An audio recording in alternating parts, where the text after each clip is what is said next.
Hello, fellow mandolin player, and welcome to a little technique workshop. That last piece that I played is a caprice that I wrote called When Mandolins Dream, and it showcases sort of a lot of different technique styles, uses sort of every trick in the book, and that's what I'm going to try and show you today is just a little technique, and we're going to work on left hand and right hand technique, and hopefully when we're done, you'll be a better, happier mandolin player.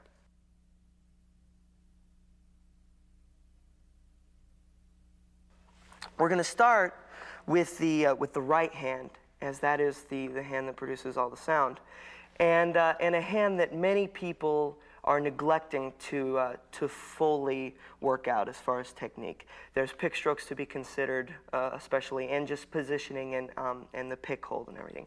What I'm going to do first is play for you a tune that I wrote called "Hop the Fence," which is sort of requires your hand to hop the fence in a little bit, and I think you'll see what I mean. There's some cross picking and just some tricky stuff. So this is "Hop the Fence."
So there it is. You see that the line, especially that the tune is based around, has the cross picking in it. And what these types of more advanced right hand techniques really need is an intense understanding of pick stroke theory.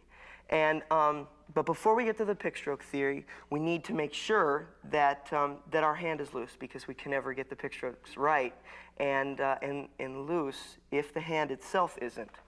And so what I want you to do at home is just grip your pick, and it needs to be in danger of falling out every second. I've been playing in contests before and had the pick drop and have to actually start the song again with the pick in hand.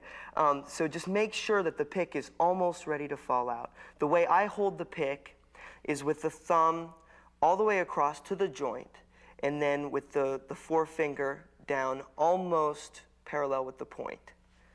So that's what I'd recommend. Of course, some people do a two-handed grip, which I haven't really experimented much with.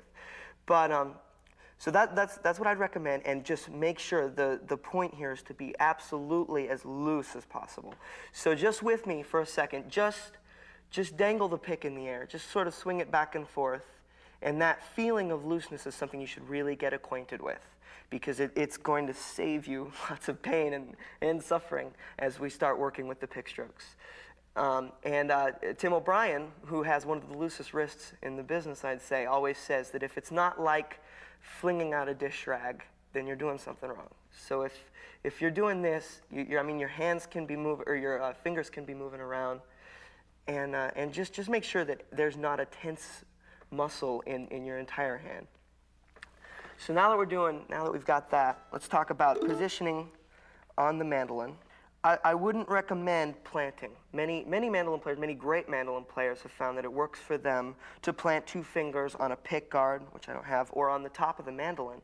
But I've found that what that does is actually constrict the wrist movement, and you do want a lot of wrist in your stroke. If you're planting, you're going to have to use more from the elbow. You see how that works? Versus if you're not planting on the top, you have a lot more wrist movement. You can plant, if you need to plant, which I do occasionally, you can plant just behind the bridge, right there with your hand. See, I've got a little green mark where the strings have been resting on it or whatever. But right behind the bridge, so that the pick rests, if you have an extension, somewhere over the extension, or if you don't, just a little bit past the F holes, I think is an optimum tone. So that's where the pick should end up. And you should practice just setting your hand there, again, feeling as loose as possible, and not so much planting as just resting the hand on the back of the bridge. And then practice, we'll take the A string, and practice just going back and forth with a really, really loose motion. And maybe even an exaggerated motion from the wrist. Back and forth. Do it with me. Try and make the upstroke just as strong as the downstroke. If you're having trouble with the upstroke, which a lot of mandolin players do, even really good mandolin players, then just take the upstroke for a while. Just the upstroke. And make sure that the whole hand is still very loose. And make sure that you're allowing the pick to flex a little bit in your hand. If your grip is loose enough, then the pick should flex automatically. So now let's take a great exercise to do for this part of it, starting with the G string,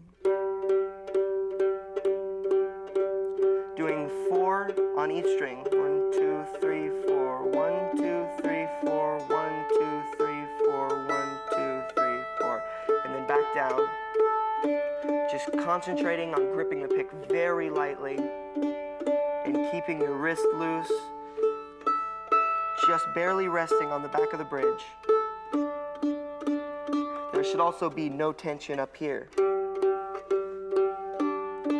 And if you start feeling some, take the pick out and shake loose a little bit, then try it again. Usually what happens when you're tense is you're either gripping the pick too tight, or you've just got to play. And just concentrate on your arm if it is tight. But if not, just keep doing this, and you want to just keep going for that balance. Each note, the up and the downstroke, should be equally balanced. So up and down.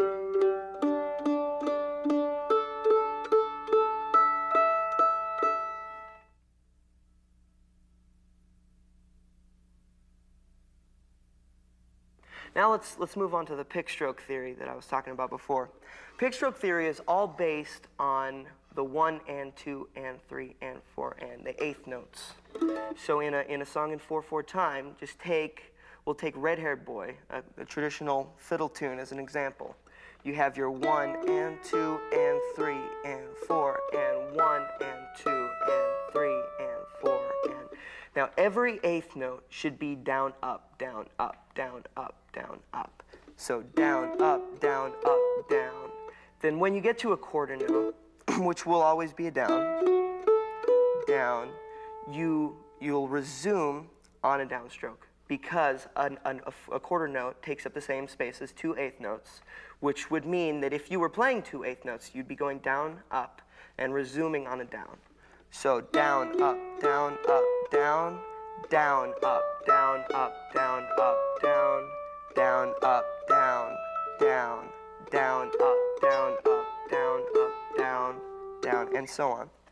So what I'd like you to do is play along with me on Red Haired Boy, and I'll play the song all the way through so that we can make sure our versions are compatible.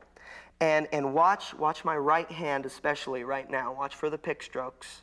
And make sure that we're playing all eighth notes with down, up, down, up, down. All quarter notes, after a quarter note, make sure you resume on a down as if you had just played 2 eighth notes. So here's Red Haired Boy.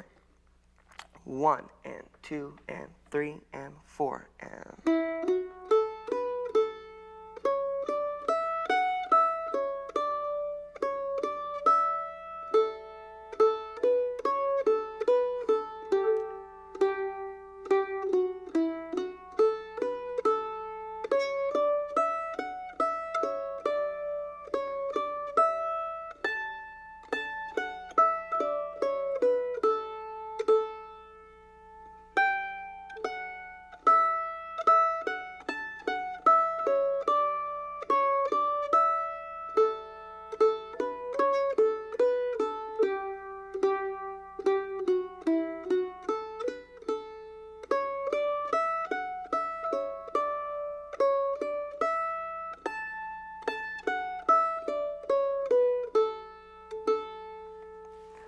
Okay, now what I would recommend you do is make sure, even you intermediate and advanced players, that your pick strokes do match that, because if they don't, then there's something wrong. And what's going to happen is, as you work into more advanced material, it's going to catch up with you and will affect your speed and your cleanliness and just about everything involved in your playing. There is an exception to the pick stroke rule, which is when you're playing in 6/8 time, jig time. If you take an example, something like swallowtail jig, you always play down, up, down, down, up, down, down, up, so as to exaggerate the downbeat. So it's down, up, down, down, up, down, down, up, down, down, up, down, down, up, down.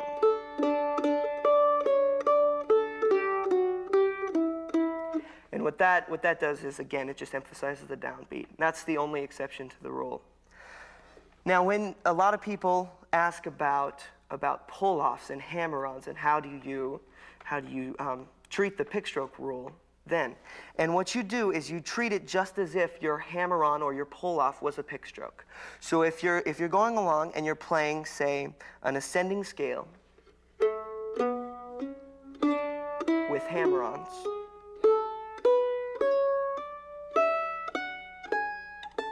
for instance, you'll just count that 1 and 2 and 3 and 4 and you'll find that when we're letting go of the pick for the hammer-on, we're taking up the space of a quarter note, so that when we resume, we have to resume on the upstroke. 1 and 2 and 3 and 4. And what that sets you up is so you can, on your next strong beat, you'll be on a downstroke. And that, if you don't, what happens is you'll reverse your pick strokes, which is a terrible thing to do. Because if you do that, then all your strong beats will sound like weak beats, and your weak beats will sound like strong beats, and that's just something we don't want. And a great thing to do is just take a scale, we'll take the A scale, and you go up and down, treating that hammer-on as if it was a pick stroke, and then down with pull-offs.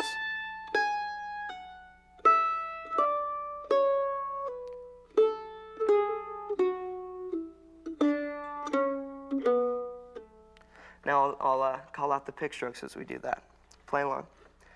1 and 2 and 3 and 4 and down, up, down, up, down, up, down, up, down, up, down, up, down, up, down, up.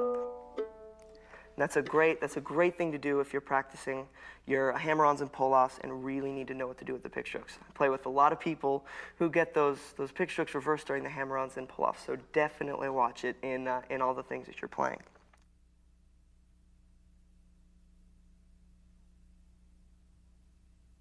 Now, what I want to do is give you some extra right hand exercises, which should help with loosening the right hand, getting it flexible, getting your wrist flexible, and some pick stroke exercises so it becomes easier and easier to resume on the right stroke. Starting with one that my teacher, John Moore, showed me when I was first taking lessons, is starting on the G string, get a continuous 8-note pattern going,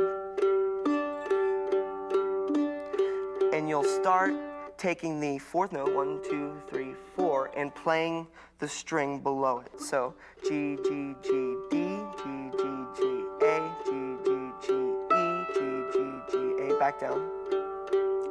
And eventually you'll want to start working this up faster. But let's do it together. 1 and 2 and 3 and 4 and...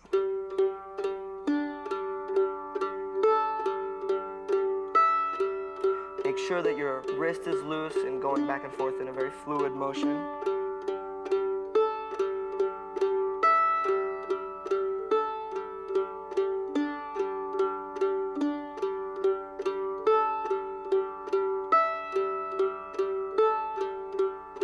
soon as you feel comfortable speeding it up, I would recommend that. But never start with it speeded up after you've worked your wrists up to it. It's a very good thing to do at the beginning of a practice session, so that you can make sure that there's no tension in your whole right arm. So another great thing to do is for the resuming pick strokes, you can just take any string. We'll take the A string and play a down, up, up, down, up, up, down, up, up, down, up. If you're going to count it, it's 1 and 2 and 3 and 4 and 1 and 2 and 3 and 4 and. It's a great thing because it'll really get you used to starting a phrase on an upstroke, which is something that's very hard to do, but what you're going to have to use it in all kinds of situations, like pickup notes. In swing music, there's plenty of occasions where you start phrases on up notes. So we'll try it again. 1 and 2 and 3 and 4 and down, up, down, up, down, up, down, up. And if you're going to count it, 1 and 2 and 3 and 4 and 1 and 2 and 3 and 4. So let's do it together. 1, 2, 3, and down, up, down, up, down, up, down, up, down, up. And what this thing is very good for is practicing starting phrases on an upstroke, because it's sort of unnatural, but you'll use it all the time in pickup notes and in swing music, because there's lots of phrases that start with an upstroke.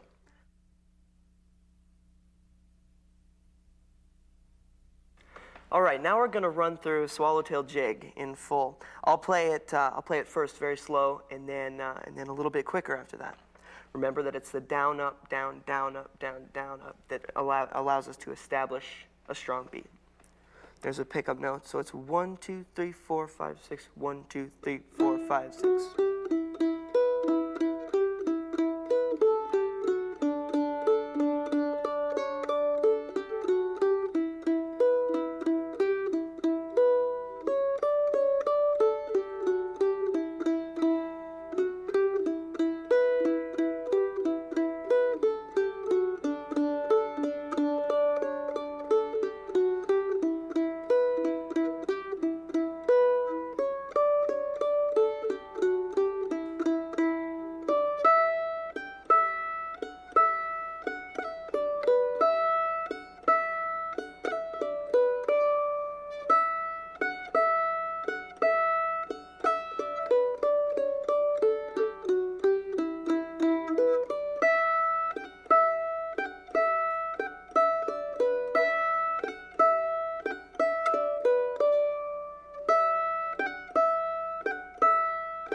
Now a little quicker.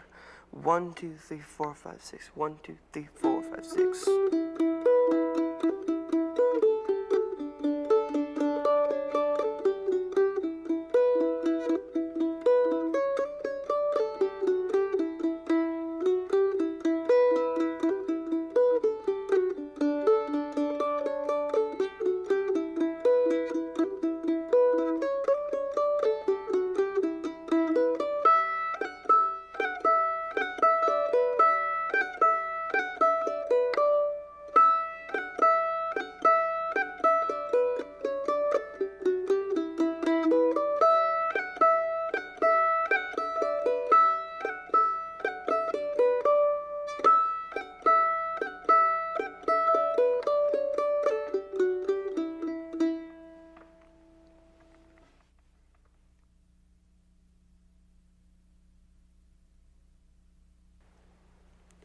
All right, well, remember the Hop the Fence tune that I played at the beginning? We're going to do that one. I'm going to break it down a little bit, and hopefully by the end, we'll be able to play it together.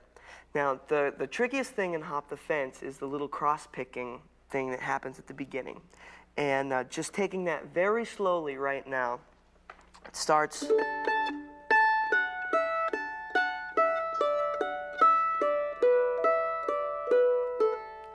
Now, I think cross-picking can still be very effective by still abiding by the pick stroke law, so to speak. Just down, up, down, up, down, up, down, up for all those eighth notes in that little pattern. So 1 and 2 and 3 and 4 and.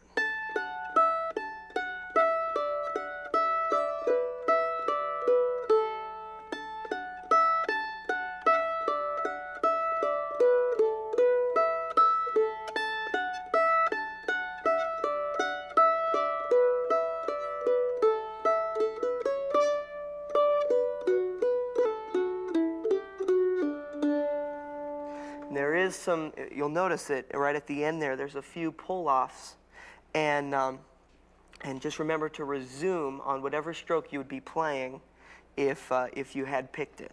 So a little bit quicker now. 1 and 2 and 3 and 4 and.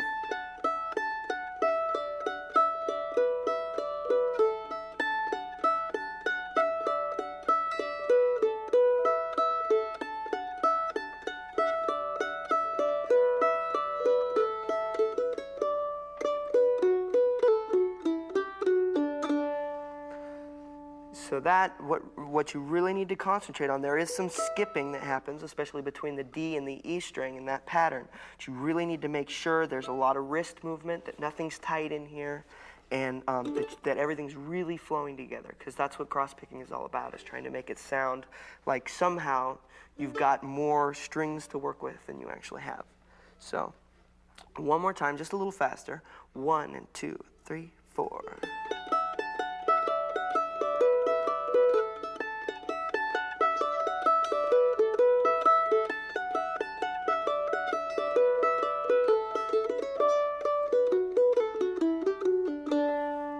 So that's all you've got of the first part. The second part is fairly easy on your right hand, but it'll be good practice in just making sure you can keep your down up strokes going. So it's just.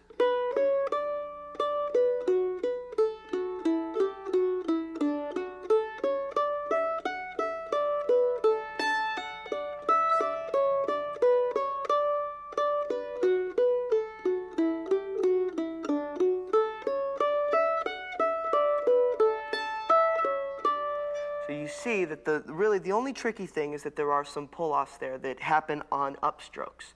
So you'll want to make sure that when you resume picking, it's always on an upstroke. We'll go through that one more time, concentrating on those spots, and I'll point them out to you. 1, 2, 3, and. Right here, up. Right here, up.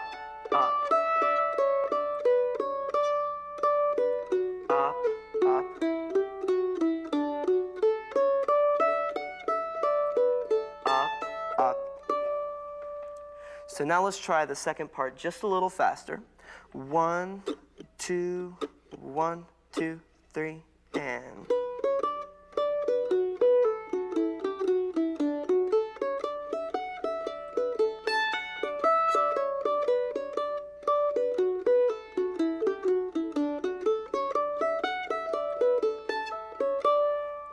And up to speed. 1, 2, 3, 4.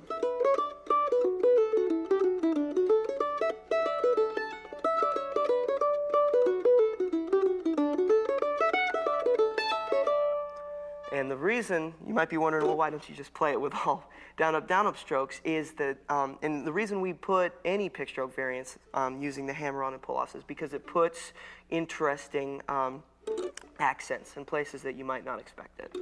Now let's go through Hop the Fence all through, just a little slower than I'd probably normally play it. We'll play along at home. 1, 2, 3, 4.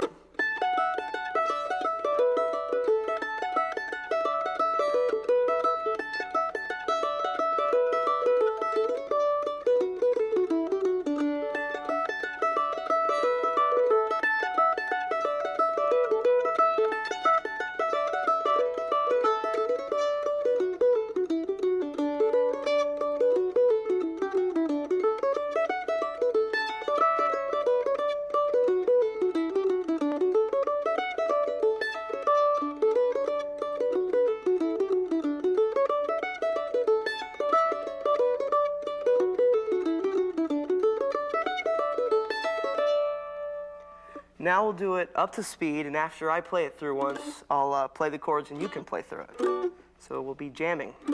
So whoever you are, this is going to be fun. 1, 2, 1, 2, 3, and...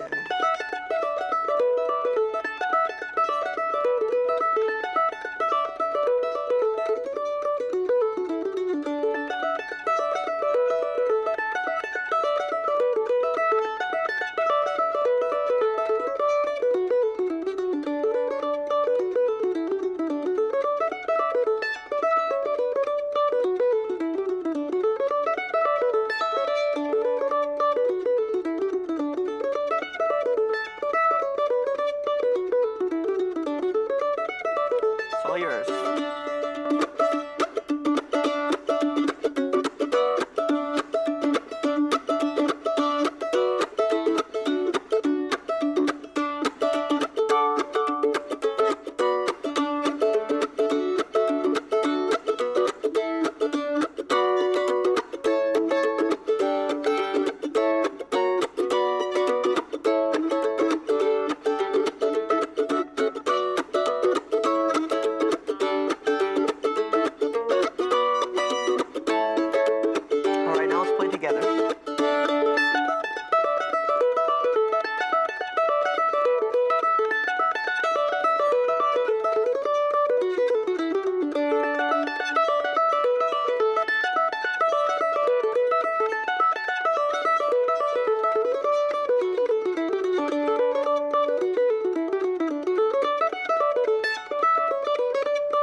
There you go. That was fun. All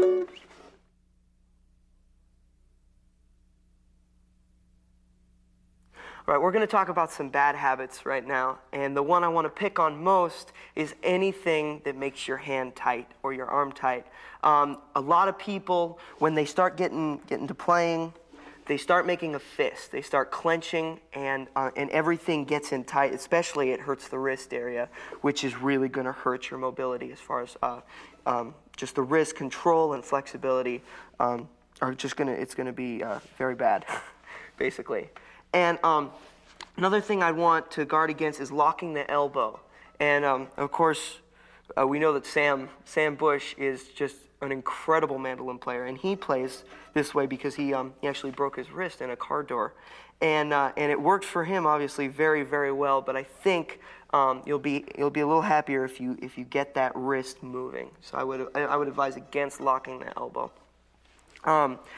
Some other things is you want to not do this little door handle number. Like a lot of people will start doing their pick strokes down and up like they were just opening a door. And what happens here is you start getting a thin sound. Instead of a nice, thick, smooth, balanced, you start getting a sort of uneven, it's sort of an imbalanced, uneven, almost too plucky sound.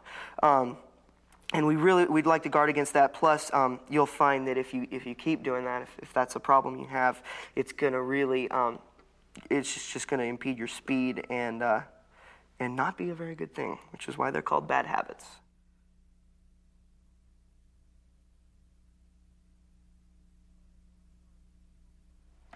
All right, now that we're going to focus in on the left hand, which is also very, very important. What I'm going to do is play a song that's going to be on the upcoming Nickel Creek release. And this is a tune that I wrote called Ode to a Butterfly, and it's very, very centralized on good left-hand technique. There's a lot of shifting, there's a lot of pull-offs, there's a lot of position jumping, which is basically the shifting. And it's a more technical song for the left hand. The right hand sort of gets to take a break on a lot of it. But it's called Ode to a Butterfly, and I'm just going to play it.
So there it is, and that definitely involves quite a lot of left-hand technique.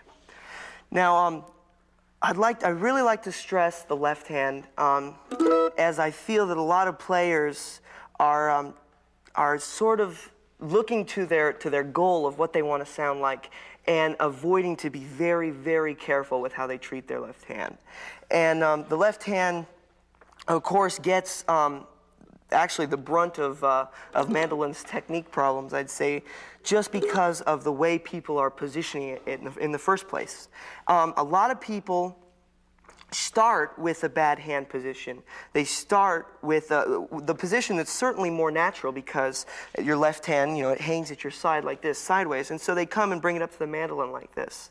However, if you can start getting your hand a little more parallel, not completely parallel to the fingerboard, but as much as you can without causing any stress in here. So I like to keep it about like this. And as you can see, not quite parallel, but certainly more than something like this. And what that does is it allows your ring and your pinky finger to be more in position over the fingerboard, which is very important, as you want to make sure that you're able to use them equally, as well as the pointer finger and the middle finger. So what happens is we get so used to playing out here, and so used to having a pinky finger that might be way up here, that you're really going to have to watch. And if we take our good old friend red-haired boy again, you just take it note by note and make sure that as you watch, even though red-haired boy in the conventional style doesn't use the pinky hardly ever, I don't think, you just need to watch that it stays close to the fingerboard, as close as possible. So you take it,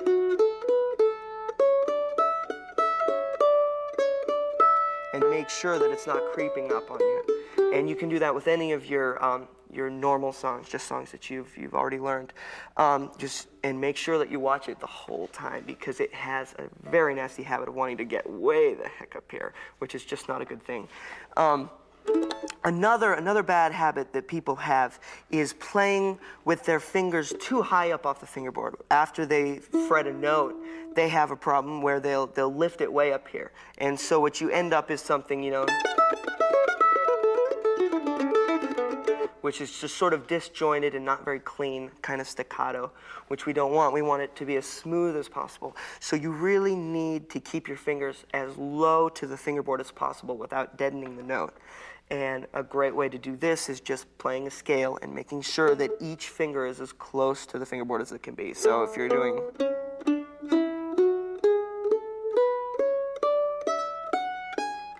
And again, take your buddy red-haired boy and make sure that hand is very low down to the fingerboard.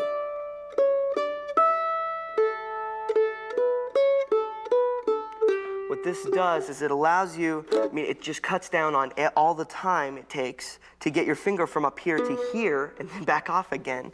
All you need to do is get it, to move maybe a centimeter, and that's about as much as you'd want, is about that much over the fingerboard. And that's going to improve your speed, your clarity, just about everything involving the left hand. And again, just take your standard repertoire tunes and work on that. Just totally focus in on that left hand. Make sure that your pinky isn't coming up. Make sure that you're fretting the notes as close to the fingerboard as possible. We're going to talk about the positions of the left hand. The first finger gets the first two spaces, space 1, space 2. Then the third finger gets space 3 and 4. And the ring finger gets 5 and occasionally 6. Sometimes the pinky finger gets 6, and the pinky finger always gets 7. And in your regular A scale,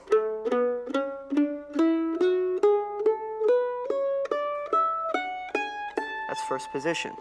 Now, second position is when you move the first finger up to where the second finger would be. So now you'd be in second position if you want to play a B scale. And a great way to familiarize yourself with all the different positions on the mandolin is doing those scales, and we'll talk more about that later. So obviously now you're getting the drift. The third position is where the third finger would go, the ring finger, and that starts generally on the 5th fret. And then, of course, fourth position up here where the fourth finger, the pinky, would go. And you can keep going up, of course, until you eventually get up to here, and whatever position that would be. But you can figure that out on your own.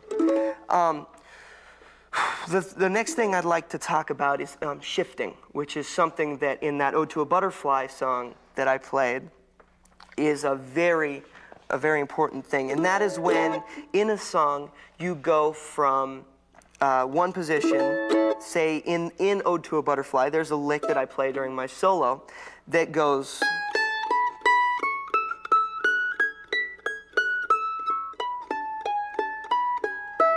Now there's a lot of shifting going on in there.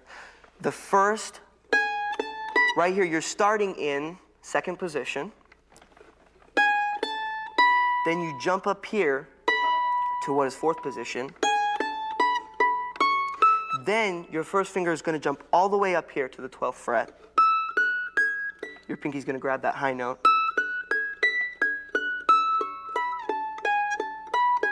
And there's a shift down right there. So again, very slowly, starting in second position on the E string, then this shift,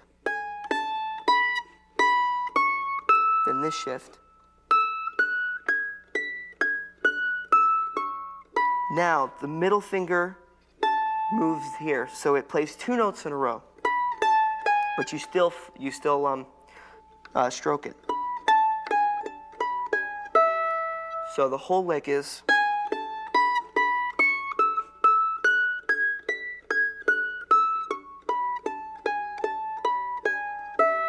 I'll point out the shifts one more time. Shift, shift, shift.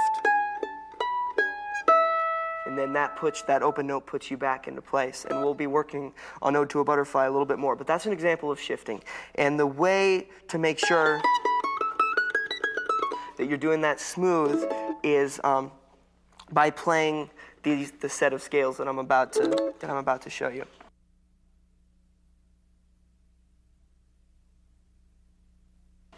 Now we're going to do these exercises, and they're going to be tough. So what you got to make sure is that you're not overdoing them. You really need to pay attention to your left hand, and if it says it's hurting, then it's not lying, and you're going to need to stop, give it a rest, run it under warm water, and shake it out. A book that I read said that if you're practicing for 45 minutes, you should probably take a 10-minute break and then start again. And since these are going to stretch out your fingers and especially work the pinky finger, which is just not used to working, there's probably going to be, they're going to get tired pretty quick, and you're just going to make sure not to stretch them. Please, for me, don't do it. And so we'll start with just a regular G scale. And what these are they're actually from a violin book that I have, and very helpful scales that go in patterns, and they're actually 3 octaves, all the way up to this note if you're in the G scale. And so follow along. I'll play it once very, very slow so that you can get the notes.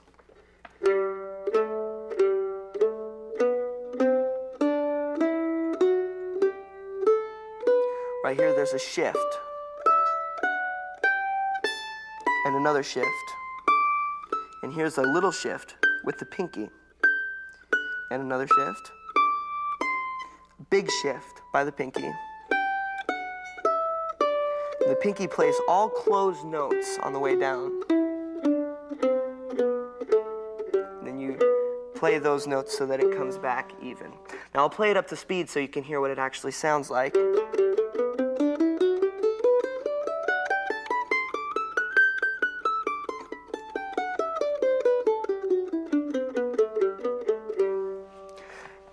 And so what you're going to want to make sure is that all these shifts are very clean, and that there's no space in between. So make sure you're playing it slow enough so that all the notes are even the shifts. So when we're coming up to the shift, that it's the same speed as what we were playing before. So now let's play it together, just this G scale. 1 and 2 and 3 and 4 and... Here comes the shift. and another shift, a little pinky shift, and back, the big pinky shift.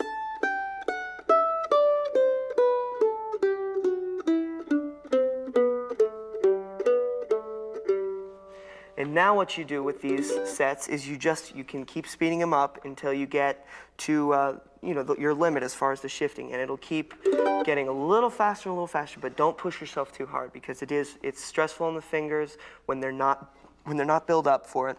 So make sure you take it very slowly at first, and make sure you're giving your fingers plenty of breaks because this pinky finger especially just does not want to work.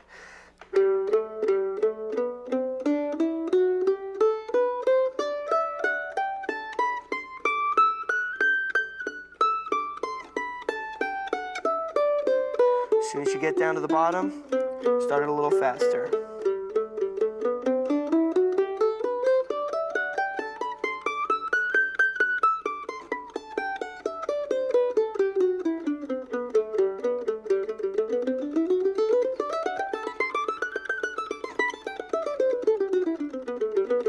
Until you've gone to as fast as you can play them. And I still use these to warm up, like before a set or just playing around at the house. Warm up the right hand, warm up the left hand. These scales are perfect for warming up your left hand, especially after you've gotten your finger strength built up. Now we're going to take it up to the A scale, which is different. There's some different shifts, and I'm going to work you up until we get to C, because that's when the pattern starts finally ending. There's no new patterns after C. So the A pattern, that's the first shift actually right there. You start on your middle finger on a 2, which is sort of unusual, but it works out in the end. And you'll be playing closed notes. There's your first shift. Your second shift, another shift right there.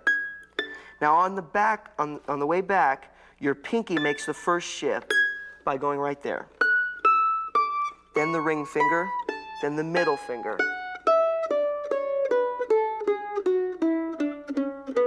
Shift right here so that you end up again right here. Again, here's the first shift, the second shift, the third shift, and then back down with the pinky right there to the ring, middle,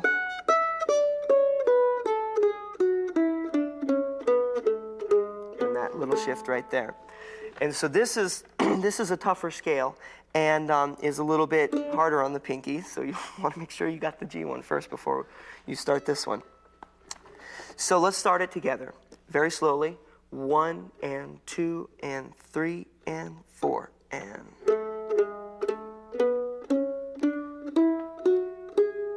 Here's the first shift. Nice and balanced.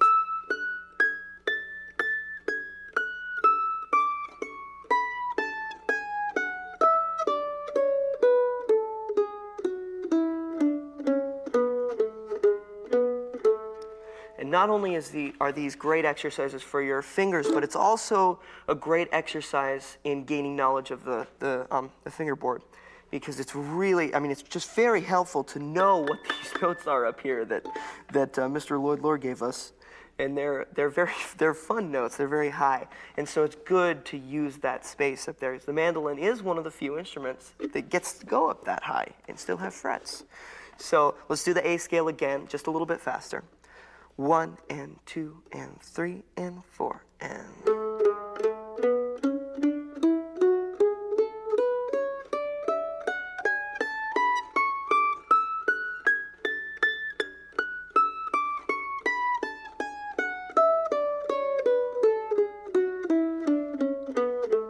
Then when you get back down, start to go a little faster.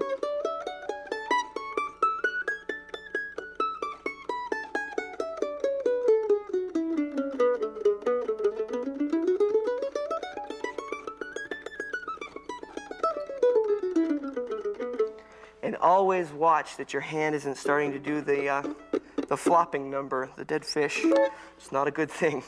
And also remember to watch that your pinky isn't getting up here. So when it is needed, it doesn't have to come from way up here to get down to that note.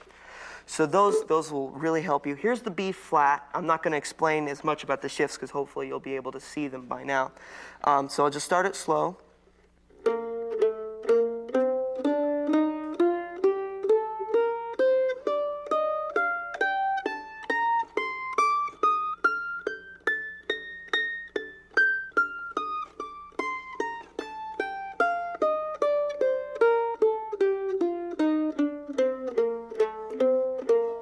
That's the B flat. We'll move up to the B. The B is the final pattern, actually. I lied to you about the C pattern. That's the same as the B. Sorry about that. The B starts right here on the middle finger.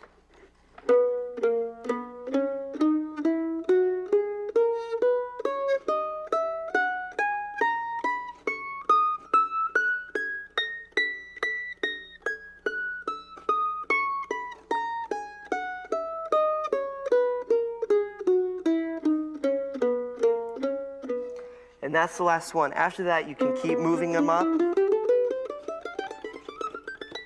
till you get to the last note. If you have them up here, you might as well keep going. So, and it's just an excellent thing to learn how to use these notes. If you are learning how to use these notes up here, it is okay to have your thumb come over to this side and play like this. Violin players do it. We can too. It's a good thing. So I hope you have a lot of fun with those scales, and that your pinky doesn't write me and tell me to jump off a bridge or something. We're going to hit an arpeggio set now. These are really neat and great for the shifting and really good for your knowledge of the fingerboard, and you can even throw them in songs during your solos. The sets are also sort of difficult, but they'll really help you out, and they're a very good exercise. So we'll start with the G minor arpeggio set, and what it starts with is the G minor. It's based on the three notes of the G minor triad, which are G, B flat, and D. You start like this, then you jump up to third position. Then your first finger makes a jump up to this high G on the A string, and all the way up to here. So it's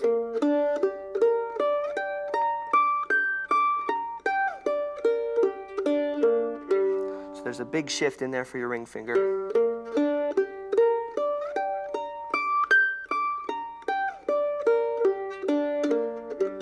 And this is in 3/4 if you're counting. 1, 2, 3, 4, 5.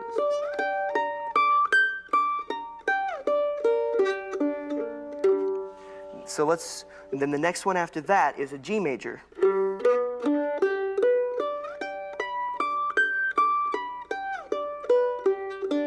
After that, it goes to an E minor in first inversion.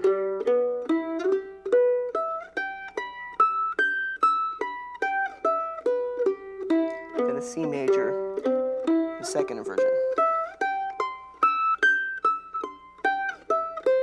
Then C minor in second inversion.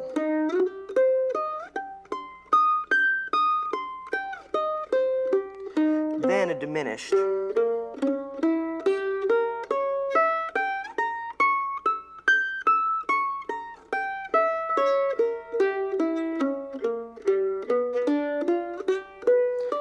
This is G major 7.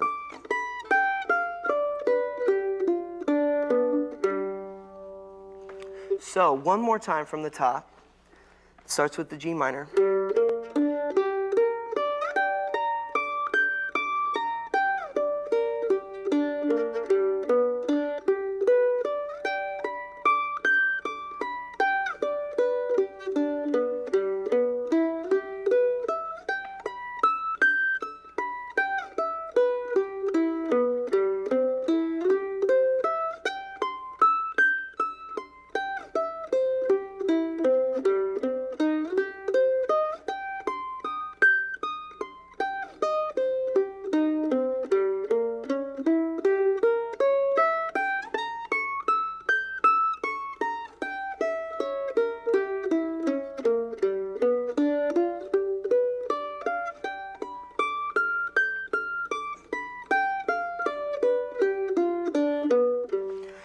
again, you'll want to watch for the same problems of the hand coming up too far and the pinky wanting to be way back here.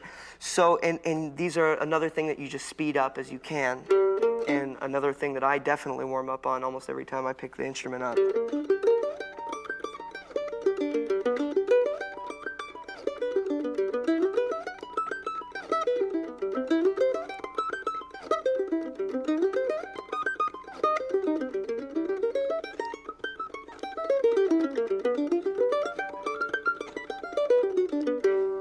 So it's a very, very good exercise. And I think that's all the exercises for the left hand.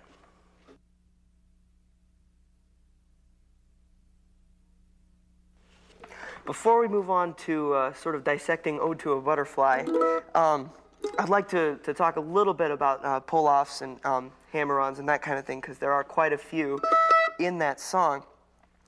Okay, so what I want to do first, when teaching you these little triplet hammer-ons and pull-offs, let's start with since we're going to be in the key of E with Ode to a Butterfly. We'll start by taking this note, the G sharp, and just pull off. What it is, the goal of a pull-off is just to not have to use a pick stroke on the next note. So you're making two different tones with only one pick stroke. You can just practice that by doing this.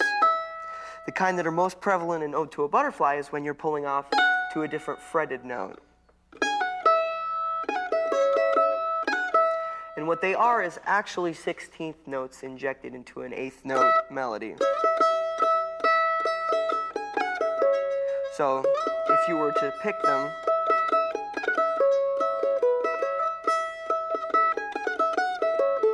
but instead,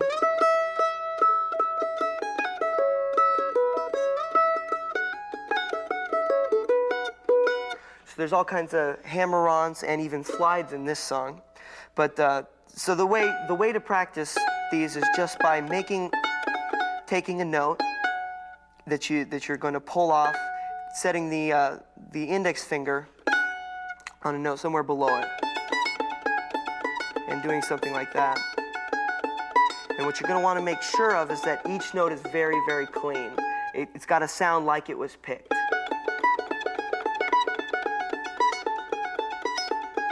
Of course, there'll be a little difference in sound, but you want there to be a little bit. It's a way of adding emphasis to a note that there wouldn't be quite as much before. Then there's hammer-ons, which are sort of the opposite.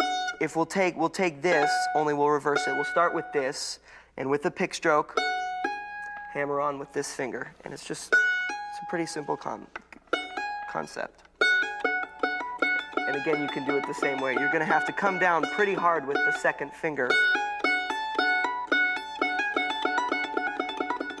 in the effort to make it sound like it was picked as well.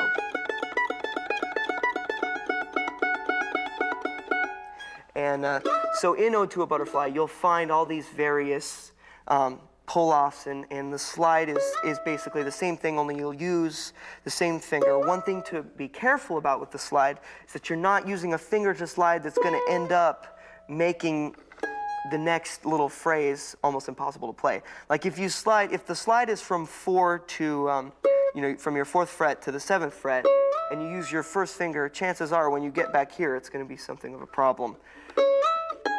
And you'll have to take extra time, which you don't have. So let's start working on Ode to a Butterfly, and I'll be playing it very, very slow, and you can follow along. I'll just play the melody for right now. 1, 2, 1, 2, 3, and...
Now there's the bridge, and we'll go on to that a little bit later. But what I want to do right now is just make sure that you're catching all the pull-offs, all the slides, and all the hammer-ons.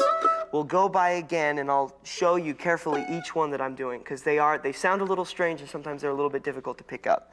So I'll go again kind of slow and be pointing them out this time. 1, 2, 3, 4. Starts with a slide, which is a ring finger slide. I think it's going to put you in the best position for both notes. There's your first pull-off, which is the kind we were practicing.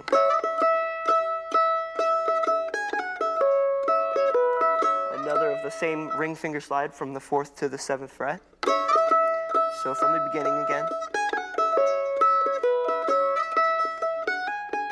There's a little hammer-on right there.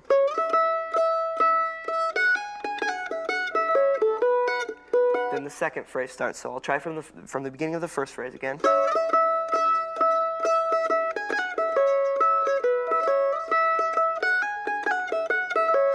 Second starts. Another hammer-on. And a pull-off. Again.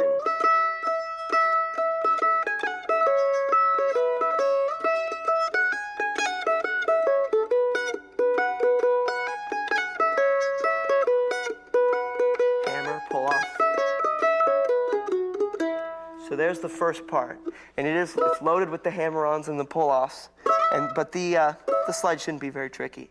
Now the second part has a bunch of sliding in it. It starts with the slide from the 4th to the 7th, then a slide from the 4th to the 9th. So it starts.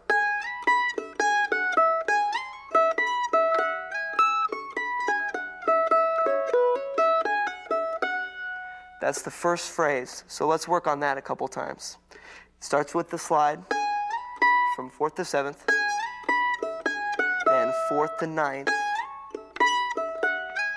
then right there on the A string from 9th to 11th,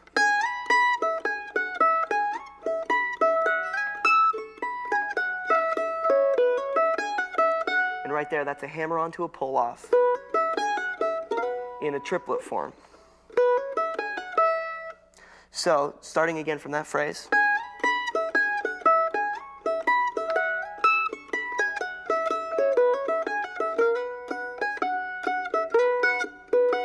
Next. This is actually the same as the second phrase of the first part.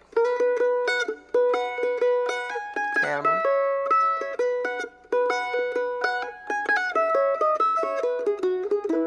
So that's the same part.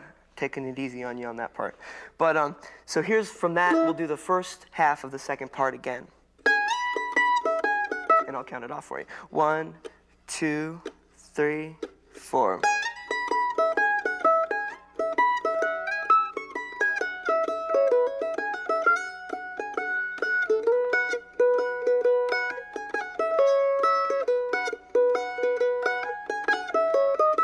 Here's the second time through.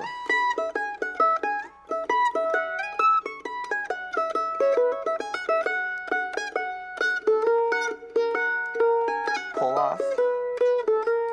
Again. Pull off.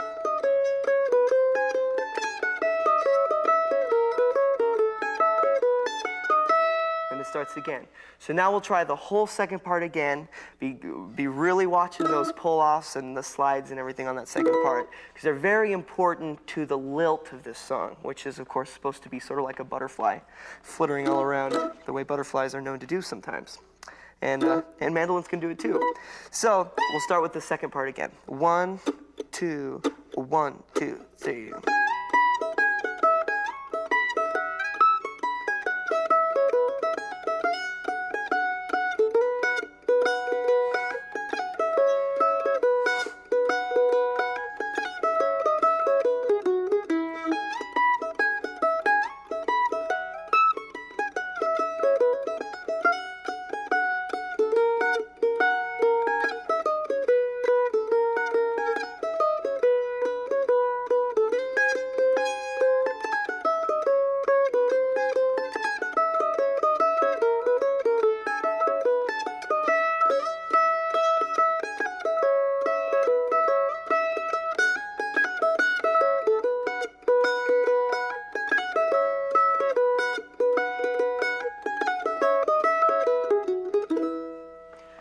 Okay, so now let's run through the whole song pretty slow, and you play along, and then after that we'll jam a little bit, which will be fun. So a 1, 2, 1, 2, 3, and.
Okay, so now you've got the first and second parts, which are the main part of the song.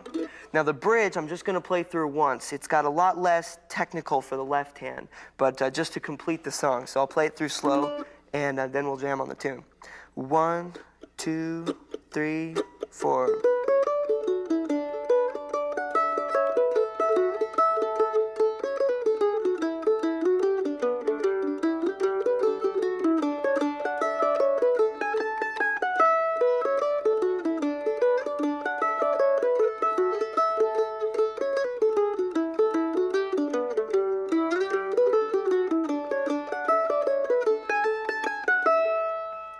That's the bridge. Now we'll play it almost up to speed, and then we'll jam a little bit on this one. So I'll play it first. You can play along if you want to, and then I'll play some chords and you can take it. So here it is, Ode to a Butterfly. 1, 2, 3, and.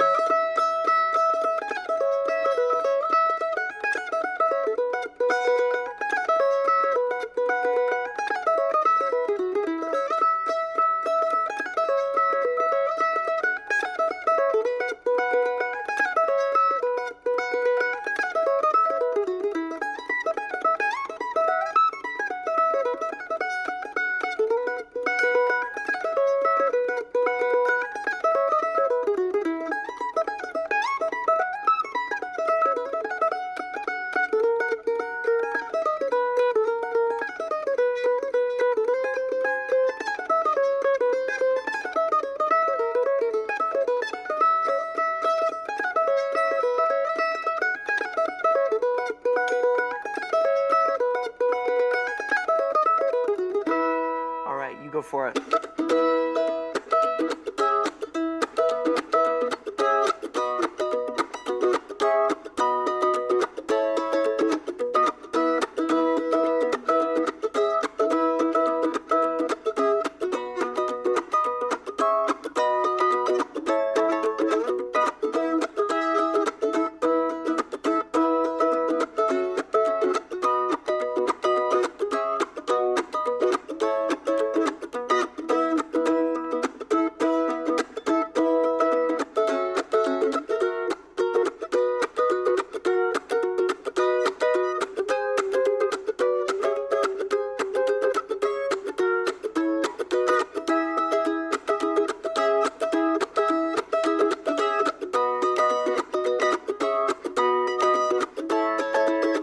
Play the bridge. 3 and.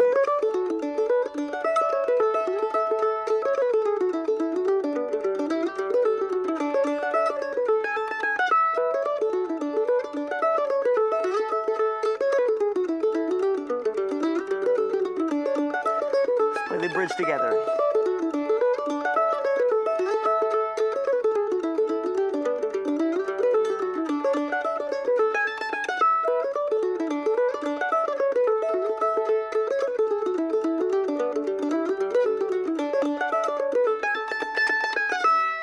Okay, now let's play the melody again.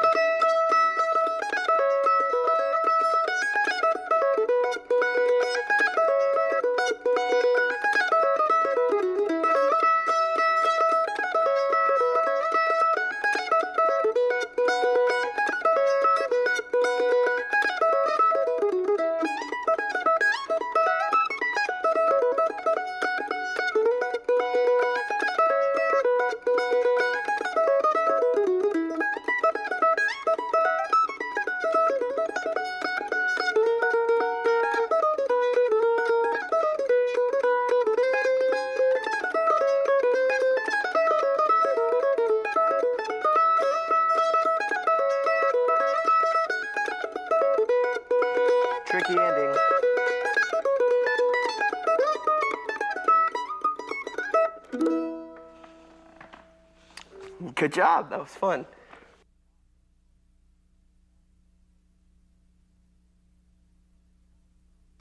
All right, now let's play Red Haired Boy together all the way through. It's a great piece, you know, an exciting piece, but still pretty technically easy, and it should be a great one for us to work on the left and right hand. You know, policing yourself on these new technique tips you've been given. So I'll play it through slow once, and then we'll play it together a little bit faster. So 1, 2, 1, 2, 3, and.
Okay, now we'll do it a little faster.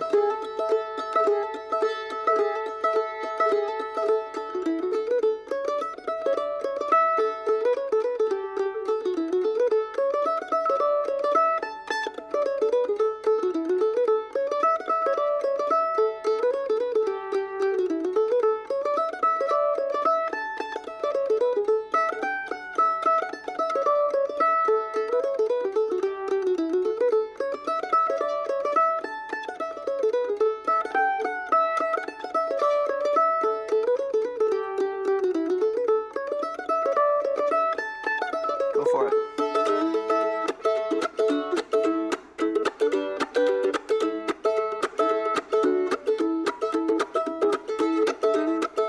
Keep the pinky down.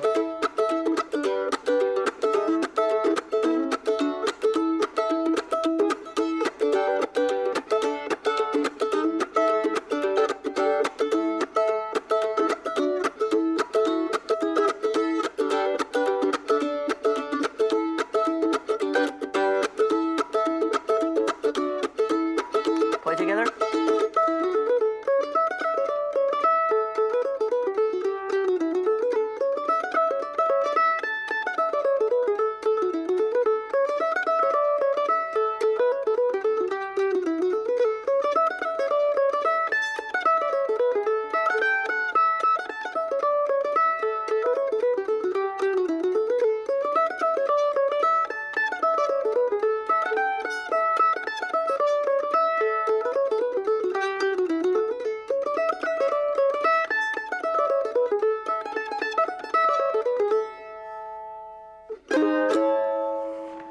Good ending. Very nice.